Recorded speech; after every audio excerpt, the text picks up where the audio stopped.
Hi all. Everything in my video is pulled from the public domain, and I am using them under the Fair Use, Fair Dealings guidelines. Everything I say is my own opinion. You should look into this information for yourselves, but I'm pretty sure I'm right. Good morning, everybody.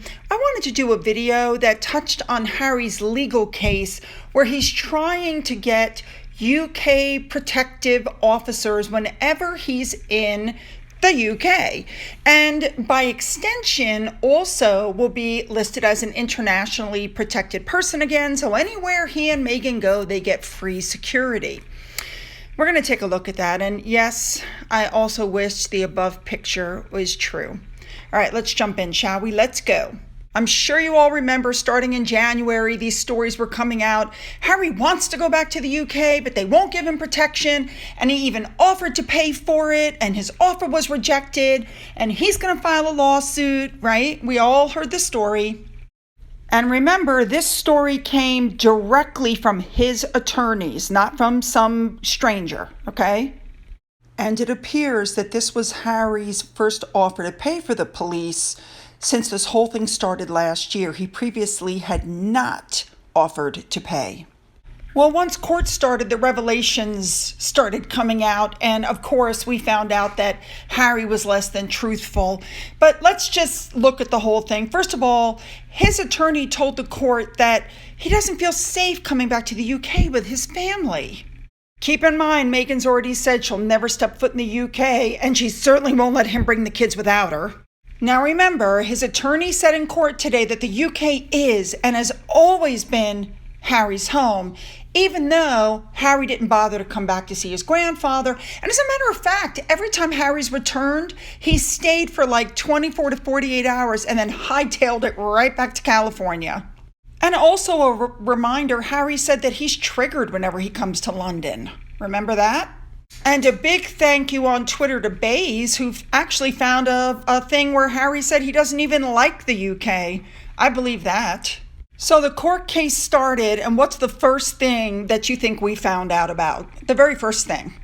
That's right, Harry lied. The Home Office came out and said Harry never made a private offer to pay for the security. That is untrue. I'm not surprised. And remember, that lie fell out of the mouth of a spokesman for Harry. So, yeah, just another lie to try to make himself look benevolent and to try to make his family look bad. Unbelievable. Now, keep in mind what Harry is asking. He's asking that when his family is there, police officers should be pulled away from crime, stabbings, theft, robberies, rapes, just to protect his family. And that sets a very dangerous precedent. Imagine if Beyonce and Jay-Z showed up in the UK and they wanted these officers. And so suddenly the government officials are for hire. They're not for hire. It was even in the news that Harry didn't understand what stepping back meant. He is in all respects a private citizen. And all of the Queen's grandchildren, other than William, they don't get 24 police protection, and he's not a working royal. He just doesn't get it. It's like leaving a job. You leave the perks behind. And he cannot accept the fact that by stepping back, he's losing a perk. He wants his perks. Ay. What people need to remember is that when Harry comes over for official engagements of the royal family, like he did for Philip's funeral, he got police protection. When he comes over for things having to do with the royal family, he gets full protection. The only time he doesn't is when he comes for things that are personal, like the Invictus Games or, other stuff like that. Why should he get police protection for that paid for by the taxpayers that he's no longer representing? And then I saw this tweet above, which is absolutely, I don't think people understand. The only people who get 24-hour-a-day police protection are the Queen, Charles Camilla, Prince William, and Kate Middleton. And Princess Anne and Edward and Sophie and them only get police protection when they're on the job. And Beatrice and Eugenie aren't given any protection at all. And Andrew lost his protection when he stepped away in 2019. So the above tweet is incorrect. So to try to bolster his case, he says, when I left the Well Child event, my car was chased by the paparazzi. Okay, well, did you take a picture? Do you have a video? Is there one shred of evidence that that happened? And the answer to that is no. And here's a video of them actually leaving the Well Child event. Watch this.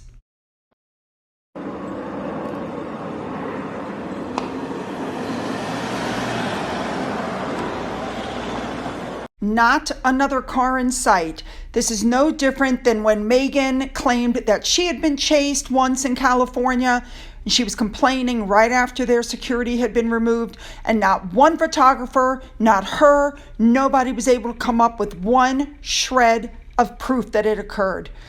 I have to say I completely agree with what Richard Eden wrote above here. Could you imagine how much good Harry and Meghan could have done in the world if they had spent as much time, effort, and money helping others as they do with their legal actions? Completely spot on.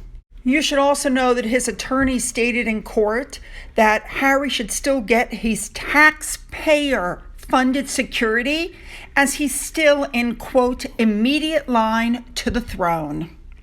Court papers filed by the Home Office say that Harry believes the ruling made in February 2020 by the Executive Committee for the Protection of Royalty is wrong, that they're wrong in the law not to have considered him to remain in its cohort because he is still within the immediate line of succession. So in other words, on all occasions, because of who he is, he shouldn't have to pay for his own security. Taxpayer-funded security should be provided, whether he's, doing something for the public or not. Get it?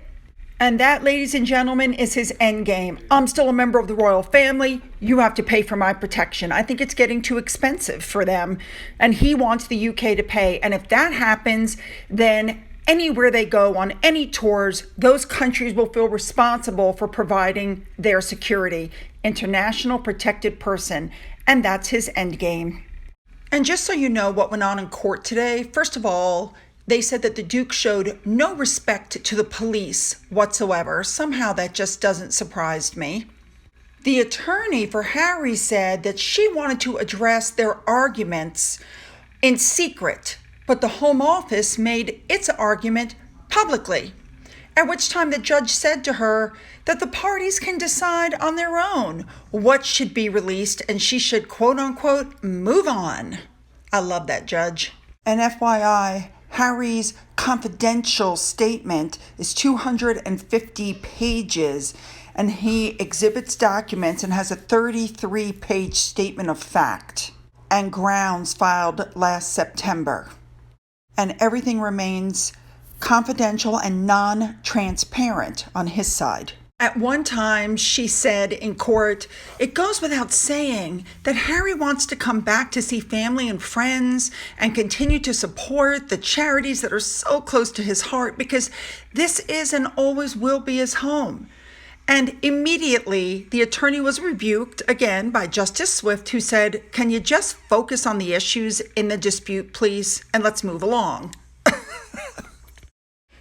And reminded her that the hearing is to decide what material in the case should be withheld from the public on the grounds of national security. He said to her, quote, court proceedings are not a platform for people to tell their story. It's a forum for people to resolve legal disputes, so get on with it. I want to shake that judge's hand. Now, once again, the Sugars are like, oh, we're so proud of Harry because he's fighting for security. Did you guys notice that it's not Harry who really needs the security, it's Meghan? People just hate her, and she probably would be in danger if she returned without the security, which is why she should never return. But they want the two of them to go back to the UK? Isn't that like the racist country that they should never return to and never take the children to? I would think they should be against the fight because otherwise they're going back. Wow. Okay. I really want to hear your thoughts on this and the whole security thing. You know what? I'm using this picture above. I wonder if Meghan has ever seen this picture and if she thinks of it every time she kisses Harry, where that tongue has been. Don't forget to hit the subscribe button and check your button if you're already subscribed to make sure you're still subscribed. Don't forget you can follow me on Twitter, you can follow me on Getter, you can email me. And to those who have donated to my coffee fund, thank you so much. And as always, you guys, have a great day.